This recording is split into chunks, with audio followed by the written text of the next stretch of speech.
इमरान प्रतापगढ़ी और असदुद्दीन ओवैसी के बीच क्या कहानी है?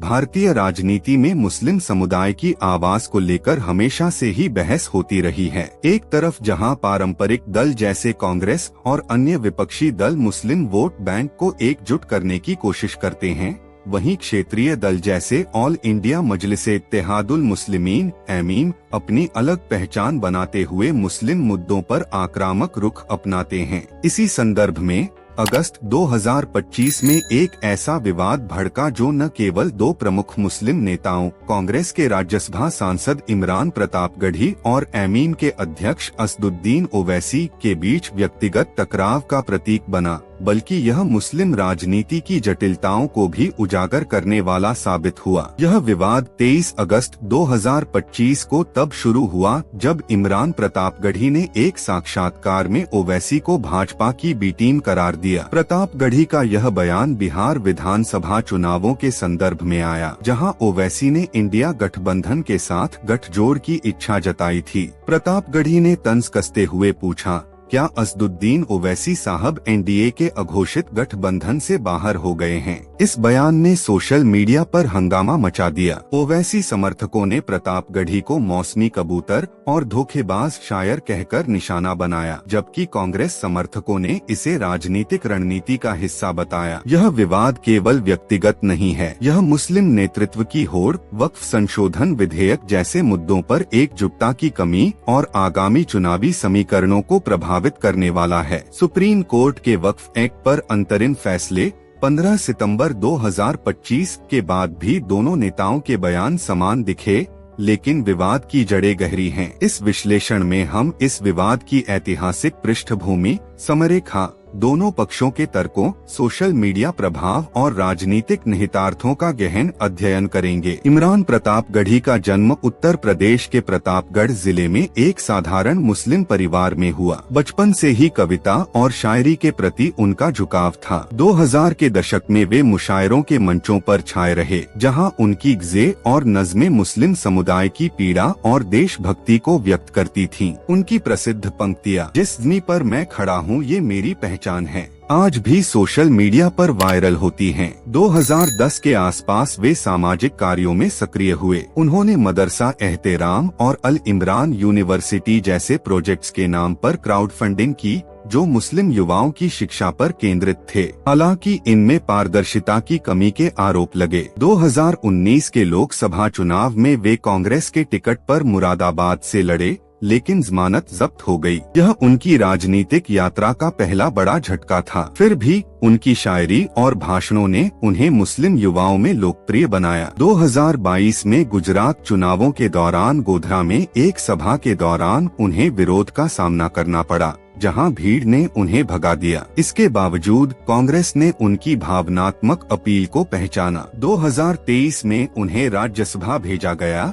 और अल्पसंख्यक विभाग का चेयरमैन बनाया। राहुल गांधी के करीबी माने जाने वाले प्रतापगढ़ी ने CAA NRC विरोधी आंदोलनों में सक्रिय भूमिका निभाई, लेकिन ओवैसी के साथ उनका पुराना रिश्ता था। वे मुशायरों में अकबरुद्दीन ओवैसी की तारीफ में मैं वाली नज्म पढ़ा करते थे। प्रतापगढ़ी की राजनीति शायरी से प्रेरित है। वे खुद को अहले दिल कहते हैं, जो जुल्म के खिलाफ मुस्कुराते हुए लड़ते हैं, लेकिन आलोचक उन्हें टूटा शायर कहते हैं, जो सियासत में अपनी पहचान तलाश रहा है। उनकी रणनीति मुस्लिम वोटों को कांग्रेस की ओर मोड़ना है, खासकर ओवैसी जैसे आक्रामक नेताओं के प्रभाव को कम करने के लिए। असदुद्दीन ओवैसी का जन्म 1969 में हैदराबाद में एक राजनीतिक परिवार में हुआ। उनके पिता सुल्तान सलाहुद्दीन ओवैसी एमीम के संस्थापक थे, जिन्होंने 1984 से हैदराबाद लोकसभा सीट पर कब्जा जमाया। असदुद्दीन ने 2004 में पिता की विरासत संभाली और कभी हार नहीं मानी। वे ऑक्सफोर्ड से पढ़े हैं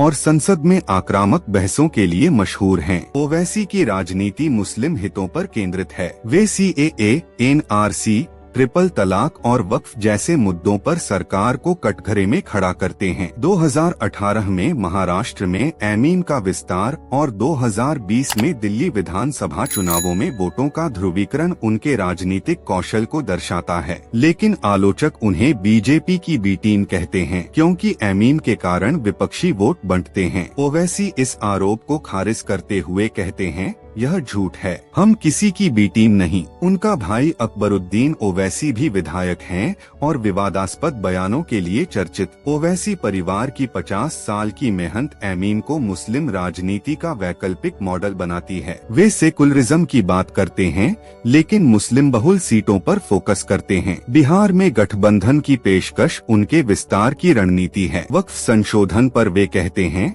यह सकारात्मक कदम है लेकिन अपर्याप्त, लड़ाई जारी रहेगी। ओवैसी की ताकत उनकी बेबाकी है जो उन्हें हैदराबाद का शेर बनाती है। विवाद की शुरुआत 23 अगस्त 2025 को हुई। एक टीवी साक्षात्कार में पत्रकार ने प्रतापगढ़ी से पूछा कि ओवैसी बिहार में इंडिया गठबंधन में शामिल होना चाहते हैं, इस पर आपका क्या कहना है? प्रतापगढ़ी ने जवाब दिया, क्या वो एनडीए के अघोषित गठबंधन से बाहर निकल आए हैं? खोजी पत्रकारिता कीजिए, गठबंधन समझ आ जाएगा।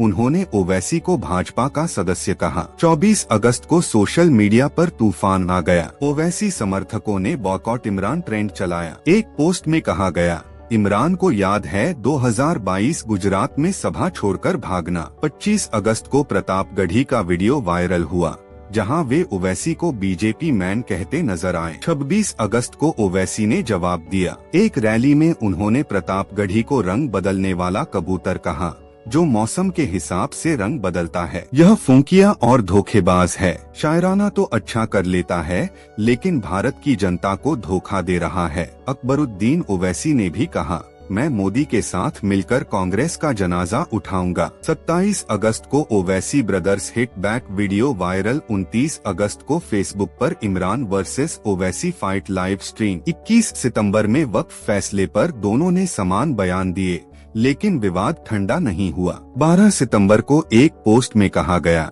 इमरान प्रतापगढ़ी मुस्लिम बहुल सीट से ही लड़ते हैं। 16 सितंबर को एक समर्थक ने ओवैसी की गिरफ्तारी का मामला उठाया, जहां प्रतापगढ़ी ने मदद नहीं की। यह समय रेखा दिखाती है कि विवाद व्यक्तिगत से राजनीतिक हो गया। प्रतापगढ़ी का बयान सही तौर पर ओवैसी की डबल गेम पर तंज लगता है। वे कहते हैं कि एमीन केवल मुस्लिम बहुल सीटों पर लड़ती है, जो विपक्ष को कमजोर करती है। लेकिन आलोचक इंगित करते हैं कि प्रतापगढ़ी खुद प्रतापगढ़ गैर मुस्लिम बहुल से नहीं, मुरादाबाद से लड़े। उनका बयान कांग्रेस की रणनीति का हिस्सा लगता है, ओवैसी के प्रभाव को कम करना। 2020 के आर्टिकल में कहा गया कि कांग्रेस एमीन को बी टीम कहकर हमला करती है। प्रतापगढ़ी का शायराना अंदाज विवाद को भावनात्मक बनाता है। वे कहते हैं, हम जख्म दो तो मुस्कुराएंगे, लेकिन यह हिपोक्रेसी भी उजागर करता है। पहले ओवैसी भाइयों की तारीफ, अब आलोचना। विश्लेषण में यह बयान मुस्लिम युवाओं को कांग्रेस की ओर खींचने का प्रयास है, लेकिन यह ओवैसी की मजबूत छवि को चुनौती देता है। वक्फ पर उनका बयान, लड़ाई जारी रहेगी, ओवैसी से मेल खाता है, जो विवाद को मुद्दों पर केंद्रित रखता है। हालांकि यह बयान प्रतापगढ़ी को ट्रोलिंग का शिकार बनाता है। एक पोस्ट में कहा, इमरान को कबीर से तुलना मत करो, वे कुरान को बीच में ला रहे हैं।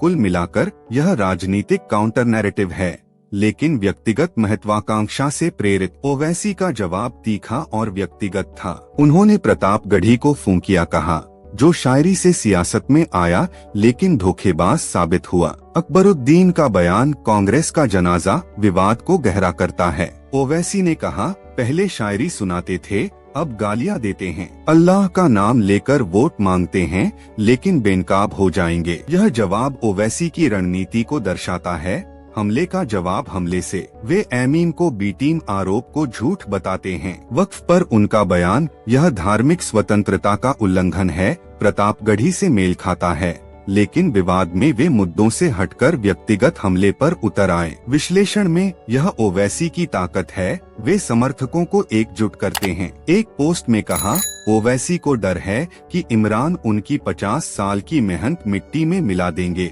लेकिन यह जवाब एमीन को रक्षात्मक बनाता है। एक्स पूर्व ट्विटर पर यह विवाद वायरल हुआ। 25 अगस्त को इमरान वर्सेस ओवैसी ट्रेंड। एक पोस्ट में कहा, इमरान का काम ओवैसी को काउंटर करना है, कांग्रेस का एजेंडा। ओवैसी समर्थकों ने प्रतापगढ़ी के पुराने वीडियो शेयर किए जहां वे अकबरुद्दीन की तारीफ कर रहे थे। ट्रोलिंग तीखी थी। इमरान, हिम्मत है तो कबीर के सामने बोलो कि ओवैसी बी टीम है। कांग्रेस समर्थक बोले, राजनीति है, पर्सनल मत लो। 16 सितंबर को एक पोस्ट ने प्रतापगढ़ी की बेबसी उजागर की जहां उनके समर्थक की गिरफ्तारी पर मदद न करने का आरोप लगा। सोशल मीडिया ने विवाद को राष्ट्रव्यापी बनाया, लेकिन यह ध्रुवीकरण भी बढ़ाया। मुस्लिम यूथ में ओवैसी की पकड़ मजबूत हुई। यह विवाद बिहार चुनावों से जुड़ा है। ओवैसी सीमांचल में वोट काट सकते हैं, इसलिए कांग्रेस ने प्रतापगढ़ी को आगे किया। वक्फ संशोधन 2025 विधेयक पर दोनों एकजुट दिखे।